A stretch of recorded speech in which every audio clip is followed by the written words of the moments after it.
Mahado, everybody. Hello! Oh my gosh, I've missed you guys so much. Red Dawn! Stage thing. I want to come down here and hang out with you guys.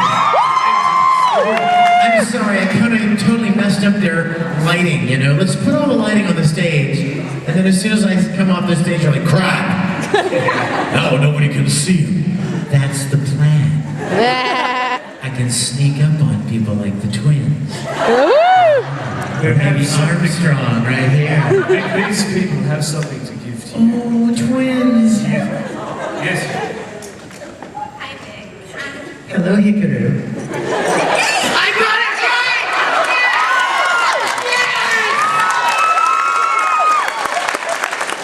From now on through eternity, you tell everybody I got the who, which one is Hikaru game right. Sorry. What is this? Us at the Austrasian Risembool Rangers. Yes? I just fell in love with you. I've been working very hard for the past 4 months to organise your very own Mignopoly game. No! No. This is terrifying. In the best way. We had a specially made board that was done by Fiona. Fiona. I'm totally making out with you. Fiona, oh my gosh, you guys. You had it upside down like this? Oh, don't play it yet. Turn that off back there. Stop the DVD from playing, please. They had it upside down, you guys, and it just looks like it said Monopoly. It's like this, I'm like, oh, how cool, they're giving me a Monopoly game. I like Monopoly. This is really fun. And then they turn around and it says, I don't know if you can see, Mignopoly.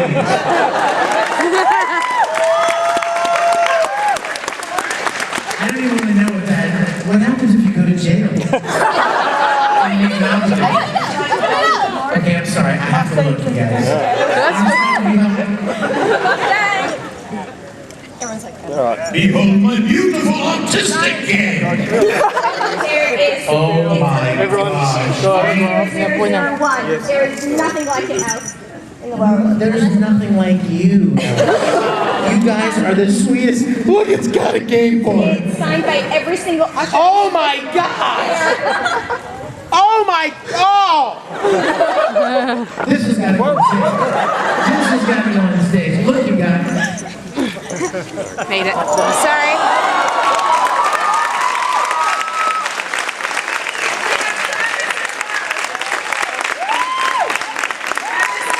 I want to solve the plane.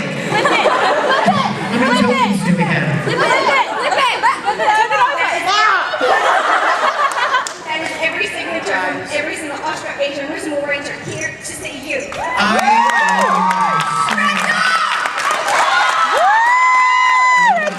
Armstrong, you may not have this game. No keeping the game. No, that's all right. Thank you. I'm sorry. Thank you. I'm sorry. I don't mean to get emotional here in front of all of you, but come here.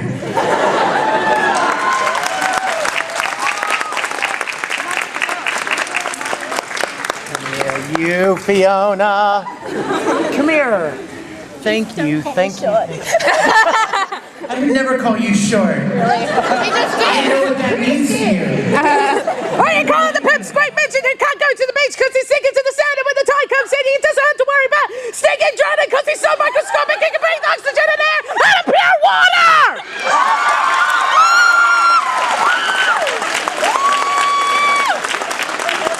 In the words of Darth Vader, impressive.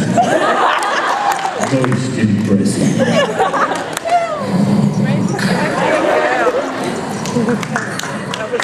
You guys, can I just jump into the deep end for a second here and say something from the bottom of my heart? You guys will never know how much it means to me when you guys do something sweet like that. I mean, I cherish every drawing people give me because I remember being 12, 13, 14, 25, and like making Star Trek costumes and drawing pictures and making movies and pouring my passion into something that I loved.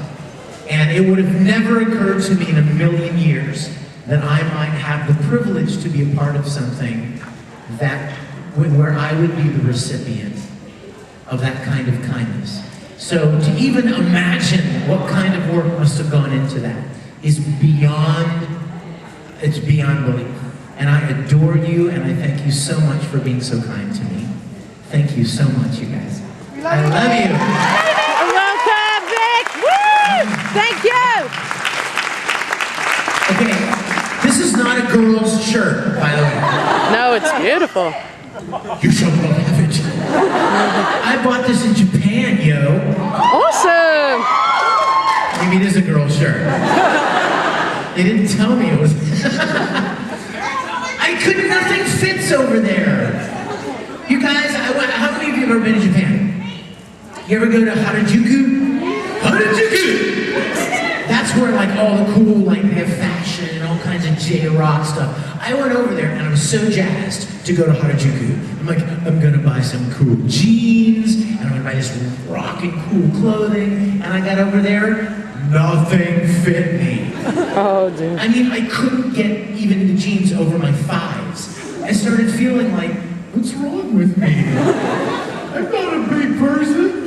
And so I was getting really depressed about it. And then, would you believe somebody at a store actually suggested, a Japanese person at a Japanese clothing store suggested that I try a sumo store. A sumo wrestler store. And I was like, I'm just gonna go home and play Mignopoly. You guys, I'm so excited to be here. How many of you guys did I get to meet when I was in Melbourne 2 years ago? Yeah? Oh, look at all the newbies. Excellent. I'm so glad to be here. Last year,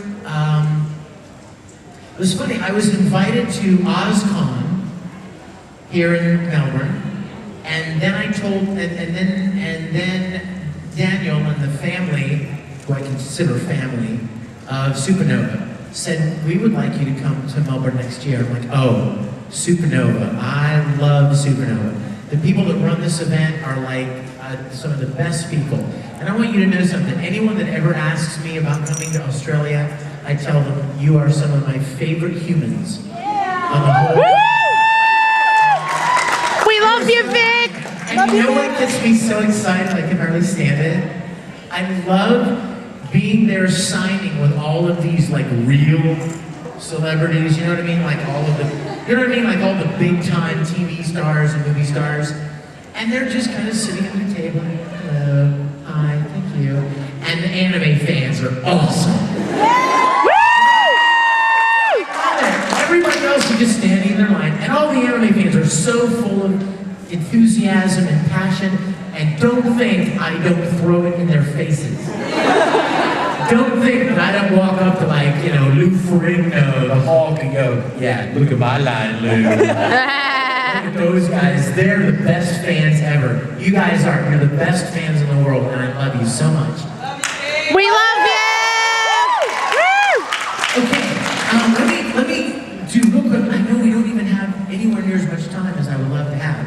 But before I forget, let me tell you about a couple of things that are very important, okay? First of all, I just released something that you guys could be the first people on the planet to get your hands on, because it just came out 2 weeks ago. And I'm very excited about it, so I have to tell you. Many of you may or may not know that I write and produce and sing music professionally. And I've done that for probably twice as long as I've been voice acting. But at a lot of conventions, I'll actually do a live concert, like a full-on live music concert. And I'll do songs from Dragon Ball Z, and Full Metal, and Or on High School, D and Angel, and all of these great shows, along with original stuff. And I always show cool videos, but none of that stuff has ever been available. So last year, I did a live concert at Anime Matsuri in Houston. They had a jib cam, one of those big big arms that fly over the audience. They had 4 really nice HD cameras. They had intelligent lighting and fog machines, and it was so awesome fun. And I thought, I need to shoot this like a live concert. So we made a live concert DVD. Well, we already got it. And it just came hot off the presses 2 weeks ago so that I could bring it here to Supanova. Now, all the music is really great, and it's a fun performance, and the kids had a great time. I bring people up on stage to do songs live with me. But here's the best part. How many of you guys have ever heard of a little short film that I made called X-Men? No, just they know what I'm going to talk about. How many of you ever heard of a short film I made called Full Metal Fantasy? Yeah! For those of you that don't know what I'm talking about, shortly after I started recording Full Metal Alchemist, I was so into the show. I loved it so much.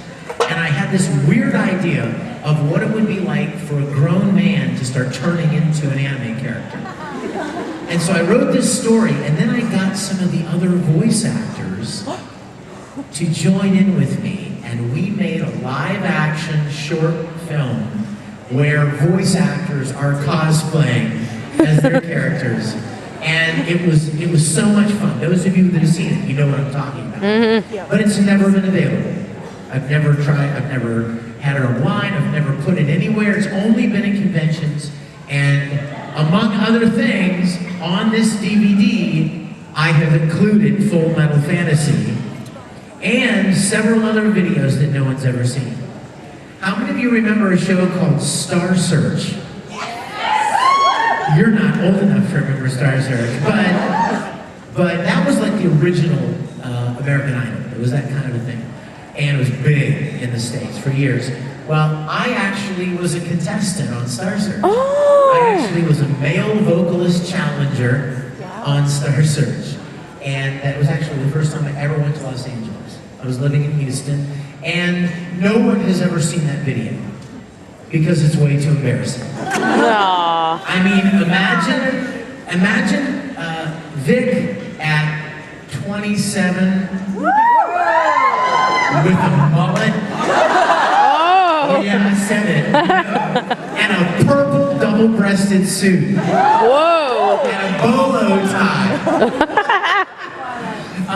So I decided, you know what? It's time not to be embarrassed anymore. So that video is on the concert DVD as well. And it's just a great DVD, and I brought a whole bunch of them. I'll have them at my signing table later, and I wanted to let you guys know about it because I would be so honored for you to have one and let me sign it for you, okay? I mean, they're available online, but I can't sign them. They're online, so I also, a lot of you guys wrote me and asked me if I was going to bring my music CDs, and I did. I have 6 different music CDs. It's good music. Oh. I love him so much. Tell me he's not cute. Just tell me, Armstrong. He's cute, right? Oh my gosh, I love him so much. I love you. And I brought all the music CDs, and I would love for you guys to have those too. In fact, I'm going to sing a song for you. But I'm only doing this because somebody, who is he? Where is he? He came to my line today, and he said he's a big Dragon Ball Kai fan. Here he is. This is for you, man. You ready? I don't know how this is going to go, because I haven't practiced or anything, so it could be really bad, okay? But let's try it. Hit it. Mysteries abound, made out of deep energy. Turn the music up. Foes all around, but I know fears are free. I'll give you strength, you give me love. Yeah! Courage won't fade. And you with me, forever. We will fight for love and glory. We will live to tell the story. There is nothing we can let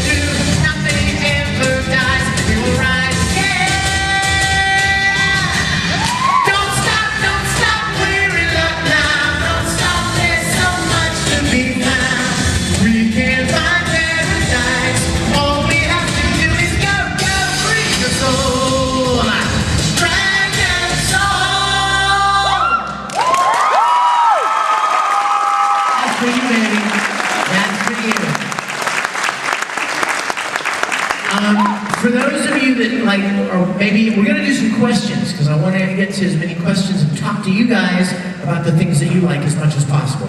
So, before we do that, I know that there are 2 questions that a lot of people may ask, so let me just go ahead and knock those out of the way. First of all, what are you working on now? Currently, just played the lead in the new Pokemon movie. Look at him. I'm sorry, you guys in the back, you need to see him. Is he the cutest thing you've ever seen? He looks like a My Little Pony. Isn't he adorable? Look at him. Look. Oh my gosh, I love him so much. I was on the plane, you guys, flying over here. I was on the plane, and there was this businessman sitting beside me. And we didn't speak the whole, 14 hours. I'm doing my thing, he's doing his thing. And the last hour, they served breakfast, you know. We're up, and out of the blue, the guy goes, "So what do you do?" And I was like, "Oh, hi. I'm a voice actor, and I do animated shows and video games." And, "Really? Interesting." He was quiet for a couple minutes. "What sort of things do you do? What sort of animation?" I said, "Oh, I don't know." I said, "Do you have any kids?" He goes, "Yes. I have a 12-year-old boy." And I said, "Is there any chance?" And the guy is so reserved, this businessman, right? He's wearing a tie. For 15 hours, he's wearing a tie. And he goes, I said, "Do you have any kids?" He goes, "Yes, I have a 14-year-old son." I said, "Have you ever heard of a show called Pokemon?" And he goes, "Oh my God. Are you serious? My son lives for Pokemon." And I was like, "Well, I just played this character in Pokemon named Keldeo." "Oh my God. You're Keldeo, holy crap. Would you sign something for my son?" So I love Keldeo. He's adorable. And Tara Strong, who is a real dear friend of mine, and she plays the lead in My Little Pony. When I recorded Keldeo, when I recorded the Pokemon movie, as soon as he came on screen and I saw his adorable face, I was like, "Oh, I have to show Tara."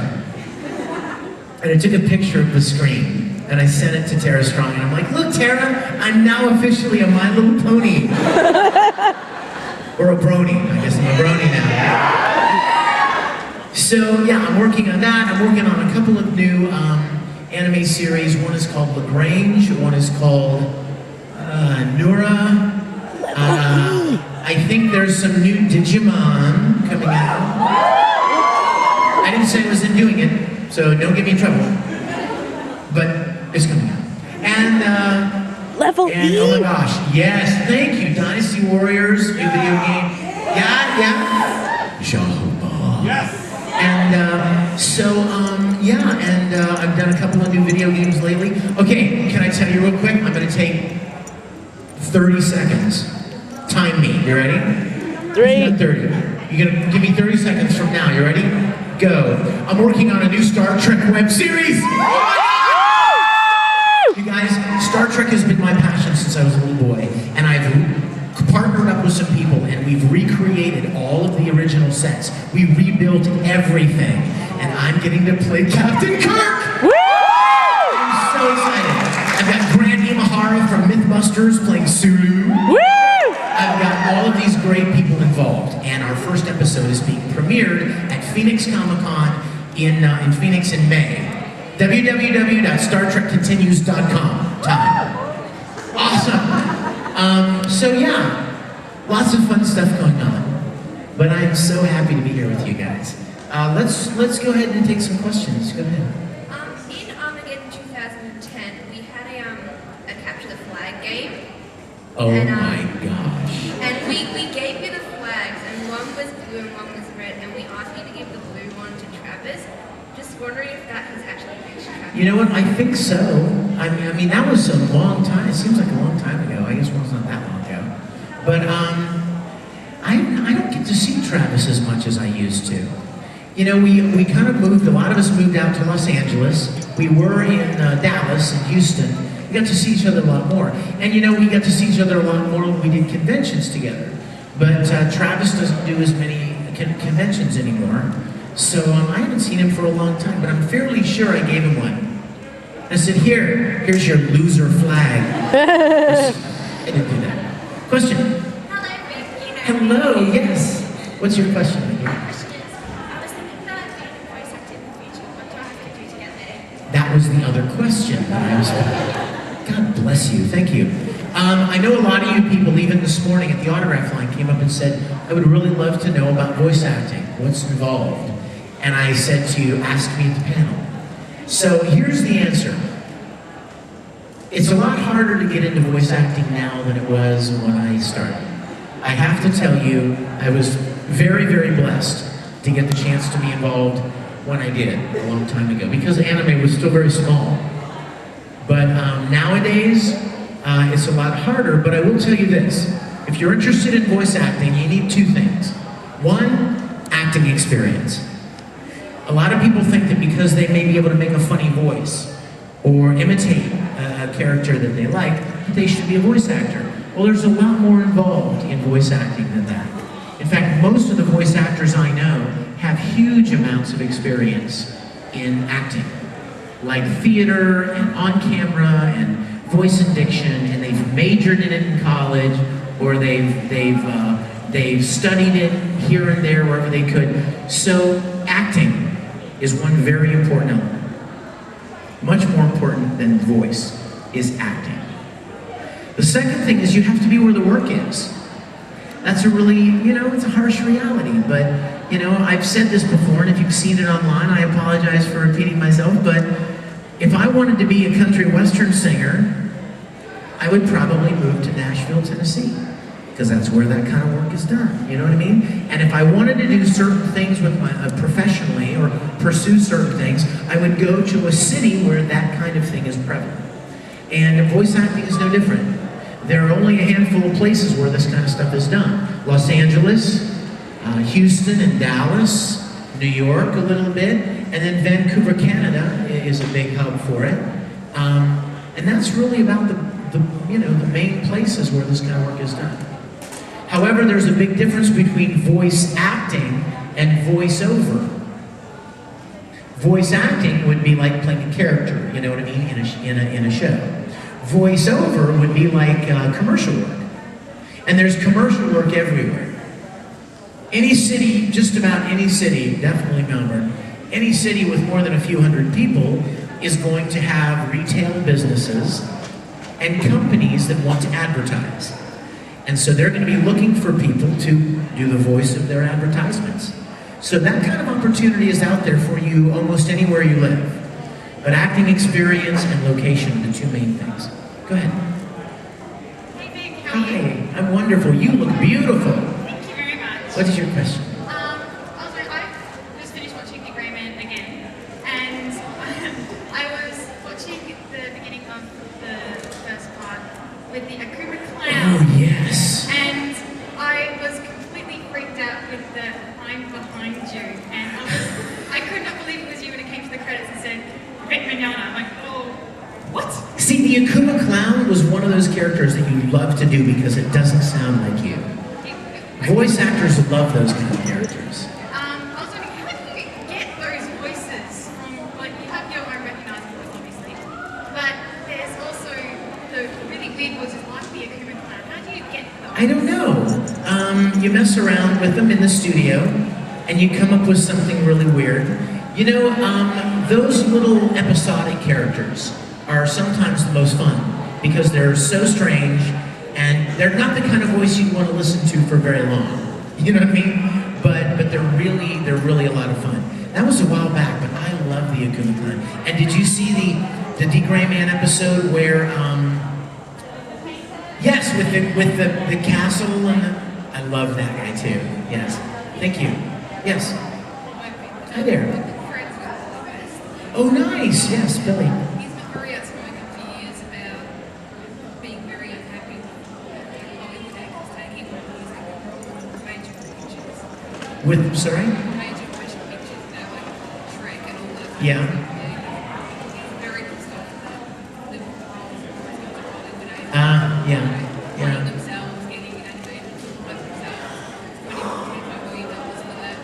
Yeah. It's their day job. Yeah. I think most voice actors feel the same way that Billy does. She was, and if you didn't hear that, she was basically talking about voice actors get really kind of discouraged by the fact that we work really, really hard for not a lot of money, and then a big animated movie comes along, and what do? They cast Brad frickin' Pitt as in a voice role, or Zac Efron, or I mean, like, you know, people that, you know, it's fine, they're okay, but there are these people that have been doing this a long time, that are good at what they do, but we don't even, a lot of times don't even get an opportunity to be a part of things like that, because the people that make those things always want to bring in some big name that they think is going to generate, you know, ticket sales, and that's really, you know, what it's all about for them. So I will say that I do agree with Billy that it's unfortunate, but at the same time, I have to tell you guys something. If I died tomorrow, one never knows, but listen, I mean this truthfully, and I need you to hear this from the bottom of my heart. Armstrong, you listen to me? I'm gonna sit on your lap, listen to me. Armstrong, if I were to die tomorrow, I have lived a more blessed life than I could ever have deserved. I don't care if I'm ever in a Shrek movie. I don't care if I don't ever get to be in a Pixar film.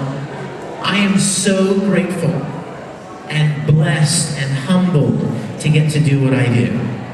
And I've already had more joy and more opportunities than I could ever deserve. And I give you guys a lot of the credit for that. So thank you for letting me do that. And I'm not kidding you guys, I'm serious about that. I was with somebody the other day and they said, what's your big goal? What's your big, you know, what's your big ambition? And I thought about it, I said, you know what? I am so completely content with what I get to do that I'm not constantly looking, you know, for something else that's going to bring me happiness. If I could just get that, I'd be happy. No, I'm really, really happy just with life and the way things are. So, and I would encourage all of you to find that same kind of gratitude. You know what I mean? You all have, we all have been blessed with so many gifts and opportunities, and we all have difficulties in our lives and rough things to get through, but there's a ton of good things as well. So concentrating and focusing on gratitude and being grateful is a really good thing, and it'll bring you a lot of contentment. It'll bring you a lot of peace. So I wish that for all of you. Question? Hey. What are your roles in Dragon Ball Z? Dragon Ball Z. Well, I actually played 2 characters in Dragon Ball Z. Most people only know me as Broly, the legendary Super Saiyan, who's the big guy who knows one word. Kakarot. That's the only word the guy knows. But, and you know what? Every time we do a new video game, and I go in to record the video game, and I'm looking at the script, and it's Kakarot, Kakarot, Kakarot, Kakarot, Kakarot, Kakarot, Kakarot. I mean, it's all Kakarot. And I look at the producers, and I'm like, haven't I said Kakarot by now 6,000 times? How many ways can you say Kakarot, right? And the other one that a lot of people don't know about, are you a Dragon Ball Z fan? Do you remember the Ginyu Force? I played a character named Berter. Berter! And he was like the real fast guy, the blue guy. I think he was blue, wasn't he? He was blue. Yes. So a lot of people, they know Broly, but they didn't know that I played Berter as well. Let's get some in the back here. Did you move into the back? Where's the microphone? Let me go to the back, and we'll come back to you. Sure. Let's kind of spread it out a little bit. Yes, my dear. Hi. I was wondering if you could do Tamaki on the coffee line with me. Even in Australia, the coffee line is alive and well, right? Give your hand, come with me. If I'm going to do this, you have to do it with me. Under the lights in front of everybody. What's your name? Caitlin? Give me your jacket, yes. Oh yeah? escape, and this is happening.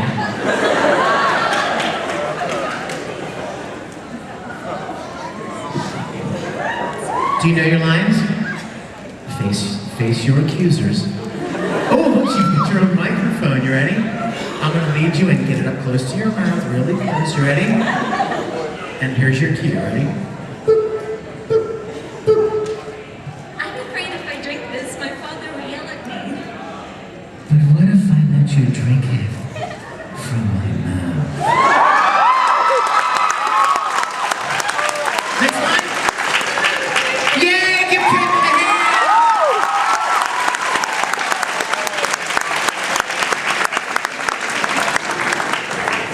Get this coat off me. I'm turning into a pervert. Yes. Please, Vic. I'm sorry, I have another Tamaki line for you. You have another Tamaki line. What are the odds? All of these people. We've been watching it lately, so that's why. Oh, it's new line, isn't it? Yeah. Oh, this one. Yeah. Mommy!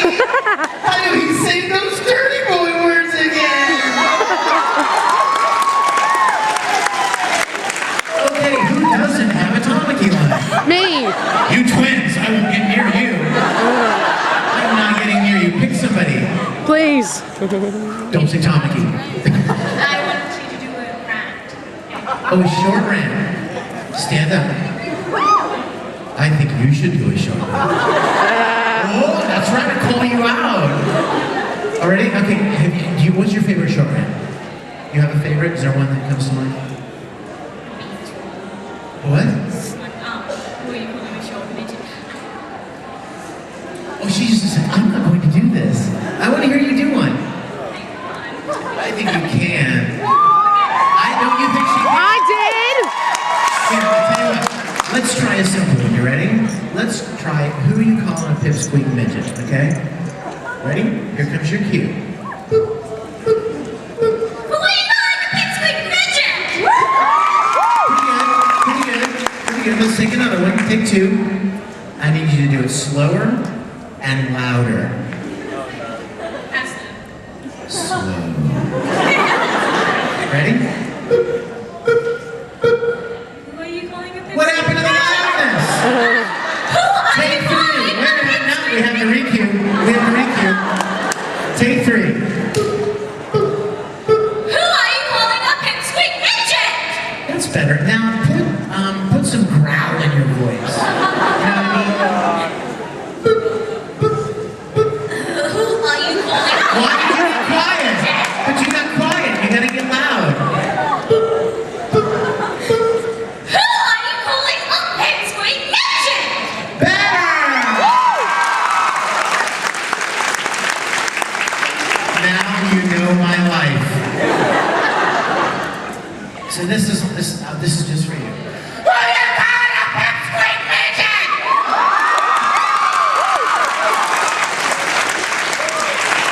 Ouch. It feels like burly on my throat. Please, please, please, please, please. Don't go to anyone with a blue jacket on, all right?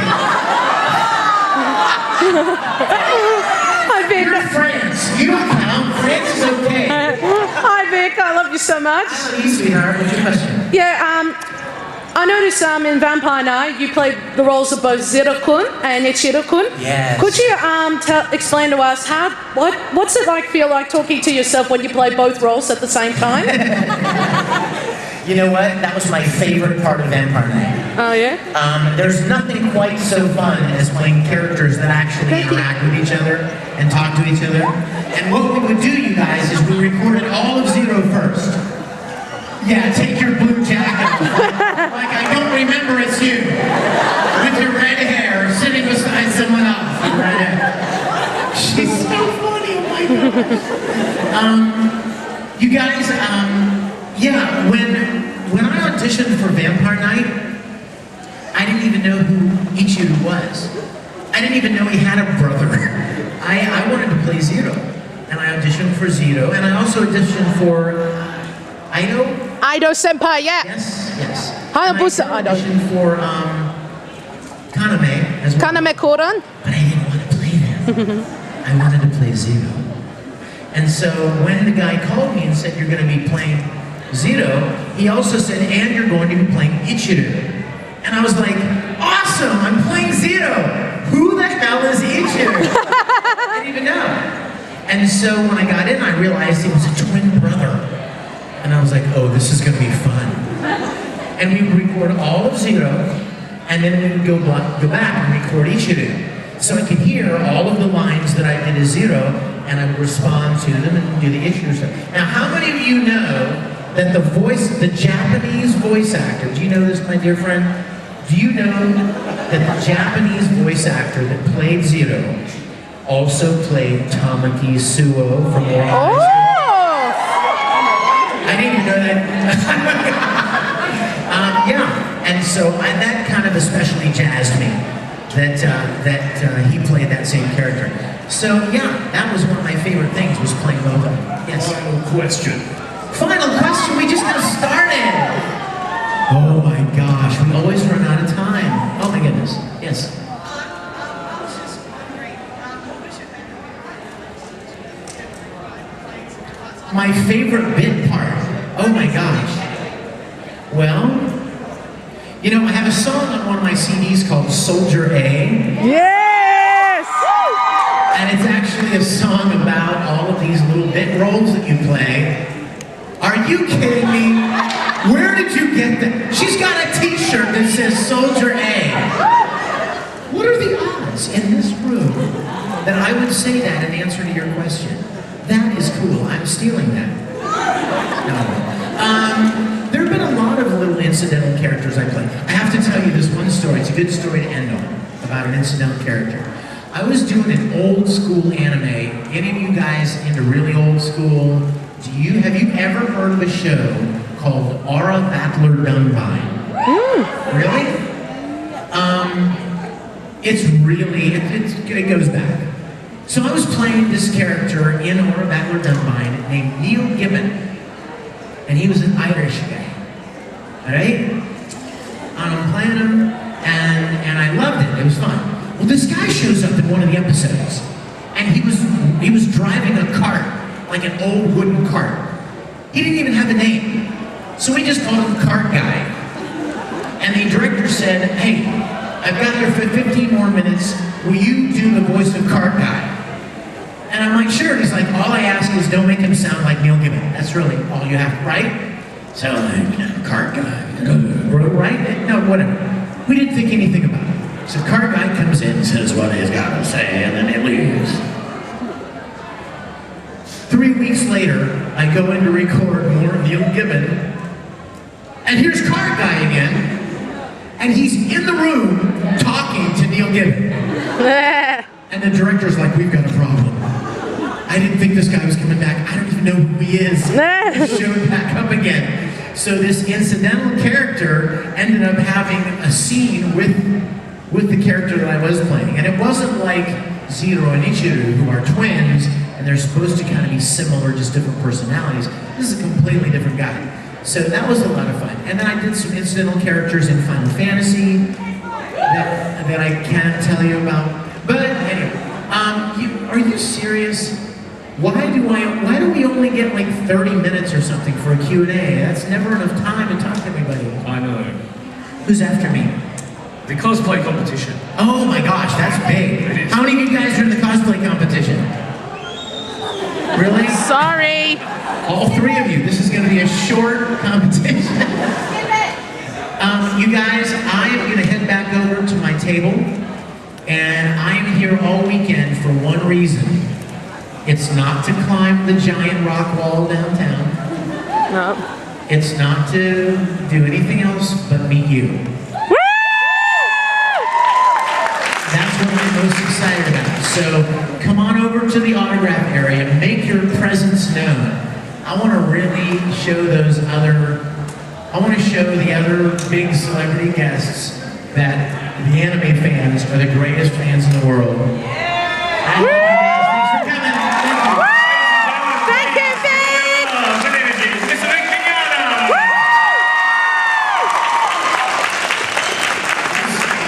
We're playing the streetcar named Desire.